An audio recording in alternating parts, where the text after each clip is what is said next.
Hi LTS customers. இது நம்ம company சேனலோட வீடியோ. முதல்ல என்னைய பற்றி நான் அறிமுகப்படுத்திக்கிறேன். என்னோட பேர் கவி. நான் இந்த லயா டென்சில் ஸ்ட்ரக்சர் கம்பெனியோட one of the partner and manager. So நம்ம வீடியோக்குள்ளே போகலாம். மனிதனாக பிறந்த ஒவ்வொருத்தருக்கும் ஒரு கனவு இருக்கும். அதாவது ஒரு ஏம் கோல் அப்படின்னு ஒன்று இருக்கும். அது ஒரு பக்கம் இருந்தாலுமே இன்னொரு கனவு என்னன்னா, சொந்தமாக ஒரு பெரிய வீடு ஒன்று வாங்கணும், இல்லைன்னா வீடு கட்டணும். அதுக்கு அடுத்த கனவு என்னதான் இருக்கும்னா, ஒரு கார் வாங்கணும். நம்மளுக்கு ஒரு வீடு இருக்கணும், நம்மளுக்கு ஒரு நல்ல கார் இருக்கணும். பல பேர் பல நாள் கனவு கண்டு வீடையோ காரையோ வாங்கியிருப்பாங்க. இப்போ நம்ம கார் வாங்குறது முக்கியம் இல்லை, ஆனால் அந்த காரை எப்படி பராமரிக்கணும், அதை எப்படி மெயின்டெனன்ஸ் பண்ணுறோங்கிறது தான் ரொம்ப ரொம்ப முக்கியம். அப்படி உங்கள் காரை மெயின்டெனன்ஸ் பண்ணணும்னா அதற்காகவே உருவாக்கப்பட்ட கம்பெனி தான் இந்த லயா டென்சில் ஸ்ட்ரக்சர். என்னடா அந்த கம்பெனி இதுக்காக தான் உருவாக்கப்பட்டிருக்கா, நம்ம கார் வாங்கினதுக்கும் இந்த கம்பெனி உருவாக்கப்பட்டதுக்கு என்ன சம்பந்தம் அப்படின்னு நினைச்சீங்கன்னா, நம்ம வந்து என்னதான் காரு எத்தனை லட்சம் கோடிக்கணக்கில் பணம் கொடுத்து கார் வாங்கினாலும் கூட அதை பராமரிக்கணும். இப்போ நம்ம வந்து சில பேருக்கு சரியான பார்க்கிங் இல்லாமல் வெளியில் விடுவாங்க, அது வெயிலில் பட்டு ஃபேட் ஆகும், பல பிரச்சனைகள் இருக்கும் சரியான பராமரிப்பு இல்லாமல். என்னதான் காருக்குள்ள பல பராமரிப்புகள் இருந்தாலுமே காருக்கு வெளியில உள்ள பராமரிப்புன்னு நம்ம பார்த்தோம்னா, முதல்ல அந்த காரு வெயிலையோ மழையிலையோ நனையாம அந்த ஹீட்டு படாம நல்லா பாதுகாப்பா இருக்கணும். அதுக்கு தான் நம்ம கம்பெனி உருவாக்கப்பட்டிருக்கு. நம்ம கம்பெனியோட முதன்மை வேலை என்ன அப்படின்னா, அதை நான் உங்களுக்கு போக போக சொல்றேன். முதல்ல நம்ம எதற்காக இந்த வீடியோ அந்த டைம் எடுத்துட்டு இருக்கோம்னா, ஒரு லாங் டிரைவ் போறோம். அதாவது தொழில் சம்பந்தமா ஒரு லாங் டிரைவ் போறோம். இது நம்மளோட முதல் வீடியோ நம்ம கம்பெனியோட. இது ஒரு விளாக்ஸ் மாதிரி பண்ணலாம்னு ஒரு ஆசை, அதனால பண்ணிக்கிட்டு இருக்கேன். மணி இப்போ அதிகாலை ஒரு 3:45 ஆகுது. அப்படியே ஒரு டீயை சாப்பிட்டு அப்படியே நம்ம ரைடை ஆரம்பிச்சிட வேண்டியதான். நம்ம ரைடுக்கு தயாராகிட்டோம், வாங்க போகலாம்.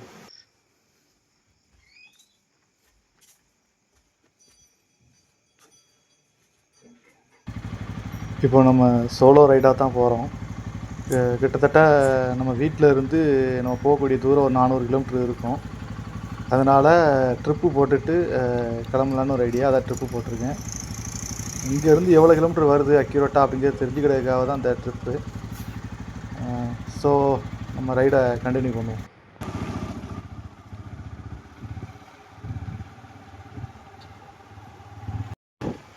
தென்காசி மாவட்டம் ஆலங்குளத்துக்கு பக்கத்தில் இருக்க ஒரு சின்ன கிராமம் தான் நம்ம ஊர். இப்போ ஊருக்குள்ளே ரோடு கொஞ்சம் மோசமாக இருக்கிறதுனால நான் கொஞ்சம் மெதுவாக தான் போய்கிட்டு இருக்கேன். இன்னும் ஒரு 5-6 கிலோமீட்டரில் ஒரு ஹைவே வரும், அதாவது தென்காசி டு திருநெல்வேலி போகிற ஹைவே. அந்த ஹைவேக்கு போயிட்டு நான் உங்களை கண்டினியூ பண்ணுறேன்.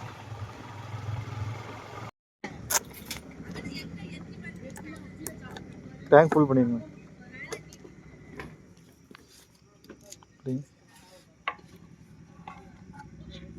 போதும் 1010.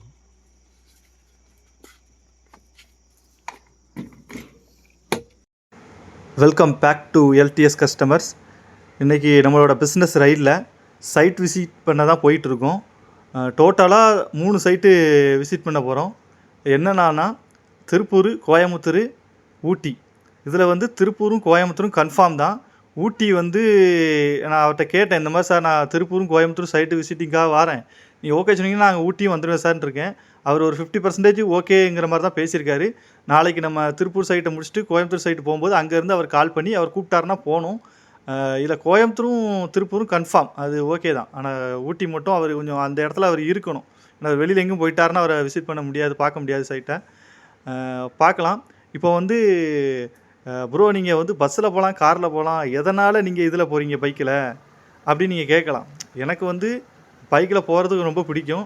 அதுவும் சரி லாங் ட்ரைவாக போகிற மாதிரி போகிறோம், கிட்டத்தட்ட ஒரு 400 கிலோமீட்டர் ட்ராவல் பண்ணி போகிறோம். அப்படிங்கிறனால பைக்கில் போகணுங்கிற ஒரு முடிவு எடுத்து போகிறேன். அதுபோக சைட்டு வந்து கரெக்டாக ஒரு பஸ்ஸு போய் நிற்கிற இடம் அந்த மாதிரி கிடையாது, கொஞ்சம் தள்ளி தான் இருக்குது. அதனால் பைக்கில் போனால் நம்மளுக்கு கம்ஃபர்டபுளாக இருக்கும். அது மாதிரி டைமிங்கு, இப்போ பைக்குனால் நம்ம இஷ்டத்துக்கு போகலாம் வரலாம், கரெக்டான டைமுக்கும் வீடு வந்து சேர்ந்துடலாம்.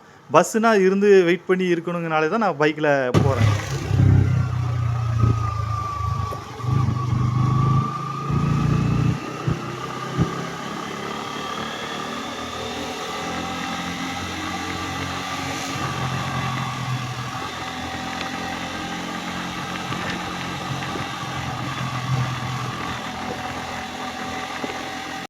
இப்போ நம்ம வீட்டிலேருந்து கிட்டத்தட்ட ஒரு 40 கிலோமீட்ரு தாண்டி வந்துட்டோம்.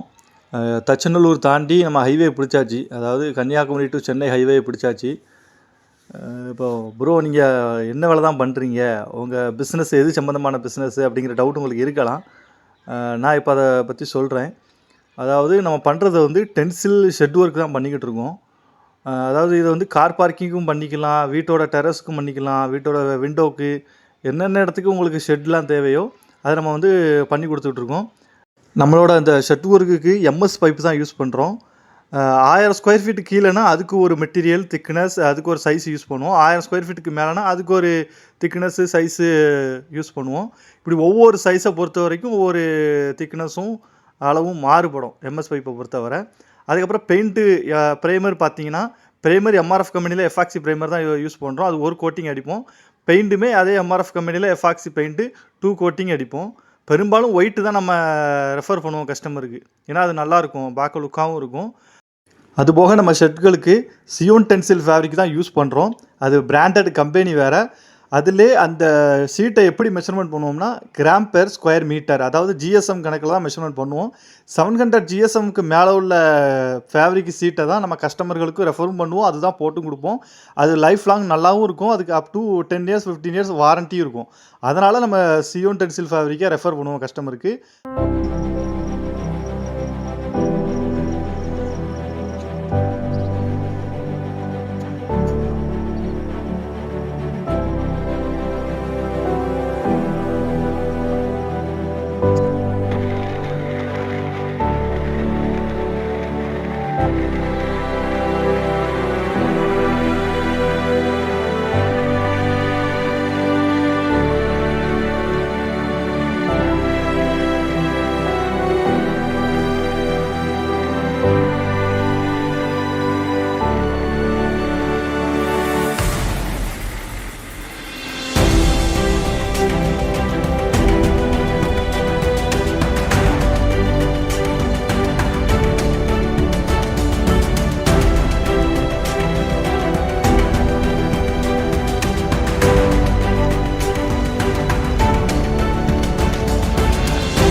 இன்றைக்கி பிஸ்னஸ் ரைட்டில் காலையில் ஒரு 4 மணிக்கு வீட்டிலேருந்து கிளம்புனோம்.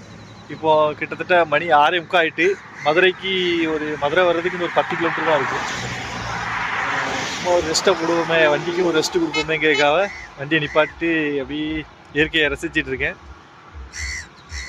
கிட்டத்தட்ட ஒரு 11 மணிக்குள்ளே போயிடலான்னு நினச்சிட்டு இருக்கேன் ஊட்டிக்கு. பார்க்கலாம் எவ்வளோ சீக்கிரம் போகிறோம்னு. இப்போ இடையில வேற ஒருத்தர் ஃபேமிலியாக நின்று வண்டிக்கு பெட்ரோல் இல்லை அப்படின்னு சொல்லி டோ பண்ணி கொண்டு போய் சொன்னார். சரி, ஃபேமிலியாக வச்சுக்கிட்டு இந்த ஹைவேல டோ பண்ணி போனால் செட் ஆகாது. அதனால் அவர்கிட்ட ஒரு வாட்டர் கேன் எடுத்துகிட்டு அவர் ஃபேமிலியை விட்டுட்டு அங்கேருந்து ஒரு 1.5 கிலோமீட்ரு அவரை கூப்பிட்டு போய் பெட்ரோல் வாங்கிட்டு திருப்பி கொண்டு வந்து அதே இடத்துல விட்டாச்சு. ஏதோ நம்மளால் முடிஞ்ச ஒரு சமூக சேவை. காலை சாப்பாடு எப்படியும் ஒரு திண்டுக்கல் தாண்டி ஒட்டச்சத்திரம் பக்கத்தில் எங்கேயாவது சாப்பிட்ணும். காலை சாப்பாடு ஒரு 9 மணி 9:30 தான் சாப்பிட்ணும். லேட்டாக தான் சாப்பிட்ணும். ஒரு டீ பிரேக் மட்டும் திருமங்கலத்தில் டீ குடிச்சிட்டு கிளம்பணும். ஒரு வண்டிக்கு ஒரு ரெஸ்ட்டை போட்டு அப்புறம் ஒரு ரெஸ்ட் எடுத்துக்கலாமே யோசிக்கிறேன். நல்லா விடிஞ்சிருச்சு. கிட்டத்தட்ட ஒரு 2.5 மணி நேரம் 2.25 மணி நேரம் ஆகிட்டு. இடையில அந்த ஃபேமிலிக்கு ஹெல்ப் பண்ண போய் கூட ஒரு 1/2 மணி நேரம் எனக்கு ஆயிடுச்சு. சரி, பரவாயில்ல, போயிடலாம். முதல்ல திருப்பூர் போயிட்டு அதுக்கப்புறம் கோயம்புத்தூர் போய் கடைசியாக ஊட்டி போகலான்னு ஒரு ஐடியாவில் இருக்கேன். 3 கஸ்டமருமே கன்ஃபார்ம் பண்ணிட்டாங்க. அதனால் சரி நேரில் போய் விசிட் பண்ணலாமே அப்படின்னு பார்த்து நான் மெஷர்மெண்ட் எடுக்க வேண்டியிருக்கு. ஏன்னா கஸ்டமர் என்ன தான் அவங்க சொன்னாலுமே அக்யூரேட்டாக எடுத்தால் தான் நம்மளுக்கு அதுக்கேற்ற மெட்டீரியல்லாம் தயார் பண்ண முடியும். அதனால் சைட்டுக்கு நம்ம வழக்கமாக காரில் போவோம். ஏன்னா ஒரு பஸ் ஸ்டாப்பை ஒட்டி ஏதாவது சைட் இருந்துச்சுன்னா பஸ்ஸில் போவோம். சரி, இந்த வாட்டி பைக்கில் போவோம், கொஞ்சம் ஒரு புது அனுபவமாக இருக்கும் அப்படிங்கிறக்காகவே காலையிலே கிளம்பியாச்சு. வீட்டிலேருந்து கிளம்பி அப்படி போயாச்சு. நல்லா இருக்குது. எனக்கு என்ன குளிர் தான் கொஞ்சம் அதிகம். ஏன்னா அதிகாலையில் இந்த டைம்லாம் குளிர் அதிகமாக இருக்கும். அதான் சொட்டர்லாம் போட்டு எல்லாம் சூப்பராகவே கிளம்பியாச்சு. ஏன்னா நேரத்தே வண்டியெல்லாம் நல்லா சர்வீஸ் பண்ணியாச்சு, எங்கேயும் நின்றக்கூடாது. கிட்டத்தட்ட நம்ம ஏரியா ஆலங்குளத்துலேருந்து தென்காசி மாவட்டம் ஆலங்குளத்துலேருந்து கோயம்புத்தூர் வரைக்குமே கிட்டத்தட்ட ஒரு 360 கிலோமீட்டர் கிட்ட வருது. ஒரு 450 கிலோமீட்டர் கிட்ட வரும் ஊட்டிக்கிட்ட போகிறதுக்கு. சரி, அதான் முன்னக்கூட்டியே சர்வீஸ்லாம் பண்ணி வண்டியெல்லாம் தயார் பண்ணி அப்படியே கிளம்பியாச்சு. கொஞ்சம் குளிர் இருக்குது. இப்போ கொஞ்சம் விடிஞ்ச அப்புறம் கொஞ்சம் குளிர் கொஞ்சம் கம்மியாயிடுச்சு. சரி, போகலாம். இன்னும் நம்மளுக்கு போகக்கூடிய கிலோமீட்டர் அதிகமாக இருக்குது. கஸ்டமரை போய் முதல்ல சந்திக்கணும். முதல்ல திருப்பூர் கஸ்டமர் தான். ஏன்னா அவர்கிட்ட கிட்டத்தட்ட ஒரு 2-3 வாரமாக பேசிகிட்டு இருந்தோம். இப்போ கன்ஃபார்ம் பண்ணிட்டாரு. ஏன்னா அவர் கூப்பிட்ற டைமு நம்மளுக்கு கோயம்புத்தூர் கஸ்டமரும் ஓகே ஆயிடுச்சு. ஊட்டி கஸ்டமரும் ரொம்ப நாள் இழுத்துட்டு இருந்தார். இந்த மாதிரி வாரேன், கோயம்புத்தூர் வாரேன் சார் அப்படின்னு சொல்லியிருந்தேன் கஸ்டமர்கிட்ட, ஊட்டி கஸ்டமர்கிட்ட. சரி, அவரும் சரி வாங்க பார்த்துக்கலாம் அப்படின்ட்டாரு. அவருக்கு கொஞ்சம் கன்ஃபார்ம் இல்லை, இருந்தாலும் திருப்பூர் கோயம்புத்தூர் போய் அங்கே வச்சு கன்ஃபார்ம் பண்ணிக்கணும்னு இருக்கேன். பார்க்கலாம். நான் போக உங்களுக்கு மற்ற விஷயத்தெல்லாம் பேசுகிறேன். என்னடா பேசிகிட்டு இருக்கும்போது இடையில அப்படி விட்டு பேசுகிறானே நினைக்காதீங்க. நம்மகிட்ட மைக்கெலாம் எதுவும் இப்போதைக்கு எட்டு வரல. அதான் ரோட்டோரமாக நின்று பேசுறதுனால வண்டிகள்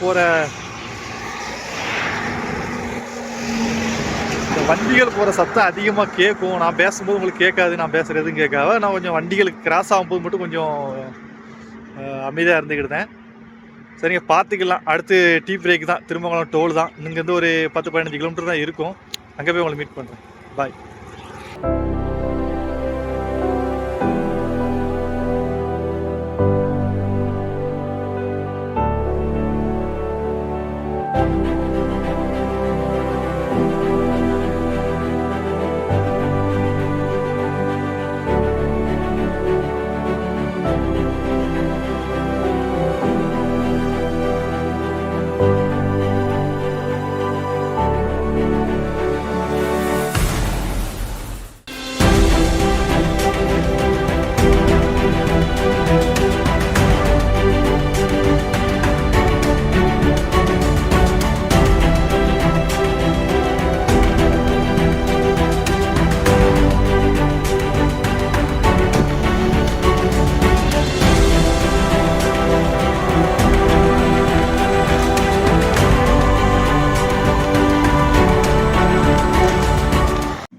welcome back to LDS customers.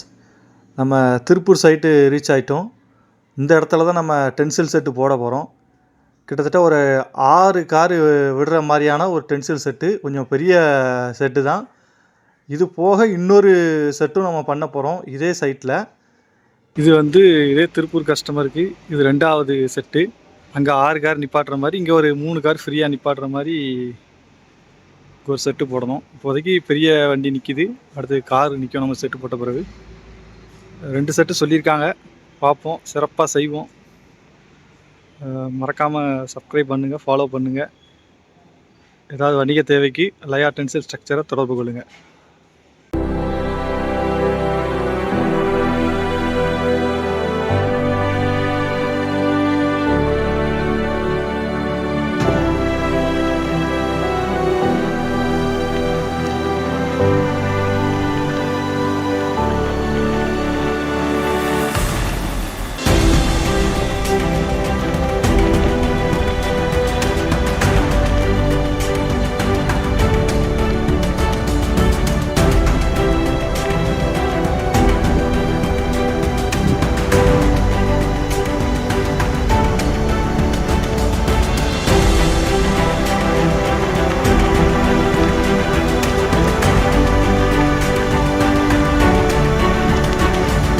நம்மளோட பிஸ்னஸ் ரைடில் திருப்பூருக்கு அடுத்து கோயம்புத்தூருக்கு வந்திருக்கோம். கிட்டத்தட்ட அந்த கஸ்டமர் மதியம் 2 மணிக்குள்ள வர சொன்னார். மணி கிட்டத்தட்ட 3 ஆகிட்டு. இருந்தாலும் பரவாயில்ல, நீங்கள் வாங்க அப்படின்னாங்க. இப்போ சைட்டு பக்கத்தில் தான் நிற்கிறோம். கிட்டத்தட்ட ஒரு 1 கிலோமீட்ரு பக்கத்தில் தான் நிற்கிறோம். அந்த சைட்டை போய் நேரில் பார்ப்போம். பார்த்துட்டு எப்போ ஒரு ஒர்க் பண்ணலான்னு சொல்கிறாருன்னு பார்த்துட்டு அதுக்கேற்ற மாதிரி நம்ம. ஆனால் இந்த சைட்டை பொறுத்தவரை செட்டிங் எதுவும் கிடையாது. ஏன்னா எப்போதுமே நம்ம தான் செட்டிங் போட்டு அதோட சீட்டு சேர்த்து போடுவோம். ஆனால் இந்த சைட்டை பொறுத்தவரை செட்டிங் கிடையாது. ஏன்னா அவங்க இந்த சீட்டு நீங்கள் போட்டுத்தாங்க அப்படின்னு சொன்னாங்க. சரி, அவர் கொஞ்சம் பழக்கமான கஸ்டமருங்கனால சரி நேரிலே போடுவோம் அப்படிங்கிறக்காக வந்திருக்கோம். கோயம்புத்தூர் கிட்டத்தட்ட கன்ஃபார்ம் தான். ஏன்னா அவர் எல்லாம் பார்த்து ஒரு வாரம் எல்லாம் கொஞ்சம் பேசி எல்லாமே டீட்டெயிலாம் எல்லாம் ஓகே பண்ணி தான் அவர் கூப்பிட்ருக்காரு. இப்போ திருப்பூர் சைட்டு என்ன ஆயிடுச்சுன்னா அதுவும் ஓகே ஆயிடுச்சு. அவங்க 2 சைட்டு சொன்னாங்க. அதில் ஒரு சைட்டு இப்போதைக்கு பண்ணுங்க, இன்னொரு சைட்டில் கொஞ்சம் வேலைப்பாடுகள் இருக்குது, சிவில் ஒர்க்லாம் இருக்குது. சிவில் ஒர்க் இருக்கிறதுனால அதை முடிச்சுட்டு பண்ணிக்கலாம் அப்படின்ட்டாங்க. இப்போதைக்கு ஒரு சைட்டு பண்ணுவோம், அது முடியவும் அடுத்த அது பக்கத்தில் இன்னொரு சைட்டு சேர்த்து பண்ணுற மாதிரி இருக்குது. சரி, ஓகே. திருப்பூர் சைட்டை ஓகே பண்ணியாச்சு. இப்போ கோயம்புத்தூர் சைட்டு இதுவும் கட்டாயம் ஓகே ஆகும். வாங்க ஸ்பாட்டில் சந்திக்கலாம். மொட்டை காட்டுக்குள்ளே ஒரு சைட்டு. இது வந்து ஒரு ஸ்கூலுக்கு தான் பைக் பார்க்கிங்காக தான் கேட்டிருந்துருக்காங்க. அதான் போயிட்டுருக்கோம். உள்ளே காட்டுக்குள்ளே இருக்கிற மாதிரி தான் இருக்குது. ஏற்கனவே கஸ்டமர் சொல்லியிருந்தாங்க சைட்டு கொஞ்சம் ஒர்க்லாம் ஓரளவு முடிச்சாச்சுன்னு. இங்கேருந்து பார்த்தாலே தெரியுது, லைட்டாக பெயிண்ட் அடித்து வச்சுருக்காங்க. கிட்ட போய் பார்ப்போம். இந்த ஸ்கூல் வந்து இப்போ தான் புதுசாக கட்டிக்கிட்டு இருக்காங்க. நான் வந்து பார்த்துட்டு இருக்கும்போது சிவில் ஒர்க்லாம் நடந்துகிட்டு இருந்துச்சு. இந்த ஸ்கூலை திறக்கிறதுக்குள்ளே நம்ம ஷெட் ஒர்க்கை ஃபுல்லாக கம்ப்ளீட் பண்ணணும்னு கஸ்டமர் சொல்லியிருந்தாங்க. நான் வந்து பார்க்குறப்ப கொஞ்சம் ஒர்க்குலாம் ஒரு 50% தான் நடந்துருந்துச்சு ஷெட்டில், அந்த ஸ்ட்ரக்சரில். நான் கஸ்டமர் கூப்பிட்டு சொல்லிட்டேன், சார் இந்த மாதிரி வெல்டிங்லாம் கரெக்டாக அடிச்சிருங்க, நல்லா பாலிஷ் பண்ணி வச்சுருங்க, பெயிண்ட்டுமே நல்லா பக்காவாக அடிச்சிருங்க சார். ஏன்னா நாங்கள் வந்ததுக்கப்புறம் வேறு எதுவும் ஒர்க் பண்ணிக்கிட்டு இருந்தேன், எங்களுக்கு டைம் வேஸ்ட் ஆகிட்டுருக்கும். ஒரு 5 ஹவர்ஸில் எங்கள் ஒர்க்கை நாங்கள் முடிச்சுருவோம் அப்படின்னு சொன்னேன். கஸ்டமரும் நீங்கள் 2 நாளில் வந்துடுங்க, நாங்கள் எல்லா ஒர்க்கும் கம்ப்ளீட்டாக முடிச்சு வச்சுருந்தேங்கிற மாதிரி சொல்லிட்டாரு. அங்கங்கே சின்ன சின்ன மிஸ்டேக்ஸ் இருந்துச்சு, அதையும் நான் கஸ்டமர் கூப்பிட்டு காமிச்சு பக்காவாக பண்ணிடுங்க சார், ஏன்னா சீட்டு போட்டதுக்கப்புறம் ஸ்ட்ரக்சரை மாற்றிட்டு இருக்க முடியாதுன்னு சொன்னேன். அவரும் புரிஞ்சுக்கிட்டு ஓகே சார், எல்லாம் நான் பக்காவாக முடிச்சுருந்தேன், முடிச்சுட்டு உங்களுக்கு ஃபோட்டோஸ் அனுப்புகிறேன், நீங்கள் அதுக்கப்புறம் வந்து நம்மளுக்கு எல்லாம் பக்காவாக பண்ணி கொடுத்துருங்கன்னு சொல்லிட்டாரு. நம்மளும் அதே மாதிரி கரெக்டாக வந்து பண்ணி கொடுத்துருவோம். பார்க்கலாம் ஆஃப்டர் செட்டு போட்டதுக்கப்புறம் எப்படி இருக்குது நம்ம ஸ்ட்ரக்சருங்கிறதையும் நீங்கள் பாருங்கள்.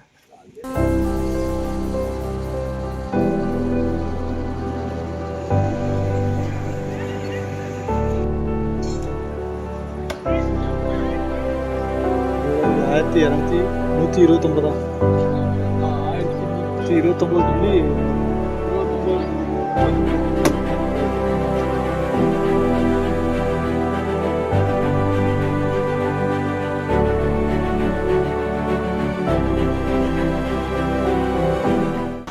நம்மளோட பிஸ்னஸ் ரைடில் திருப்பூர் கோயம்புத்தூர் முடிச்சுட்டு நேராக இப்போ ஊருக்கு தான் போகிறோம். இப்போது கிட்டத்தட்ட தாராபுரம் தாண்டி ஒட்டச்சத்திரம் ஒரு 15 கிலோமீட்டர் இருக்குது. எங்கேயுமே நிற்கலை. கோயம்புத்தூரில் கிளம்புனது நேராக இப்போ இங்கே தான் வந்து நிற்கிறேன். காலையில் அதிகாலையில் 4 மணிக்கு வீட்டிலேருந்து கிளம்புனேன். இங்கே வந்து சேர ஒரு 11:30 கிட்ட ஆகிட்டு காலையில். அதே மாதிரி கோயம்புத்தூர்லேருந்து 4 மணிக்கு கரெக்டாக கிளம்புனேன் சாயங்காலம் ஈவினிங்.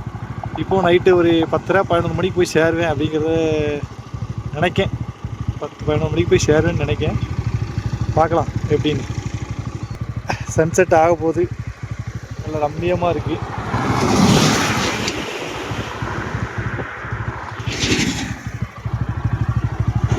மறக்காமல் சப்ஸ்கிரைப் பண்ணுங்கள், உங்கள் நண்பர்களுக்கும் பகிருங்க.